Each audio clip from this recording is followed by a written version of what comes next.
இதை கேட்கிற மற்றவர்களுக்கு எரிச்சல் உண்டாகும். அவர்கள் சொல்கிறார்கள், உழைக்காமல், கடின உழைப்பு உழைக்காமல், எந்த வேலையும் செய்யாமல், வெள்ளைக்கார பணம் உங்களை தேடி வருகிறது என்று நீங்கள் சொல்கிறீர்கள் என்று அவருடைய வருத்தத்தை அவர்கள் பதிவு செய்கிறார்கள். நான் சொல்கிறேன், கர்த்தருடைய வல்லமையை, கர்த்தருடைய உறுதியான வல்லமையை, ஜனங்களால் புரிந்து கொள்ள முடியாத ஒரு வல்லமை தேவனிடத்திலே உண்டு. அவர் சொல்கிற வார்த்தையை பார்ப்போமே. ஆனால் அவர் சொல்கிறார், எவன் மேல் இரக்கமாயிருக்க சித்தமாயிருப்பேனோ அவன் மேல் இரக்கமாயிருப்பேன், எவன் மேல் கிருபையாயிருக்க சித்தமாயிருப்பேனோ அவன் மேல் கிருபையாயிருப்பேன்.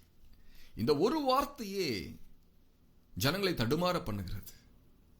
ஒருவேளை அவர்கள் தேவனுக்கு பட்சமாக, எனக்கு அவருடைய கிருபை வேண்டும், எனக்கு நீங்கள் சொல்லுகிற தேவனுடைய கிருபை வேண்டும், எனக்கு நீங்கள் சொல்லுகிற தேவனுடைய இரக்கம் வேண்டும் என்று என்னை பார்த்து நீங்கள் சொல்வீர்கள். நான் சொல்லுகிறேன், ஆமென்.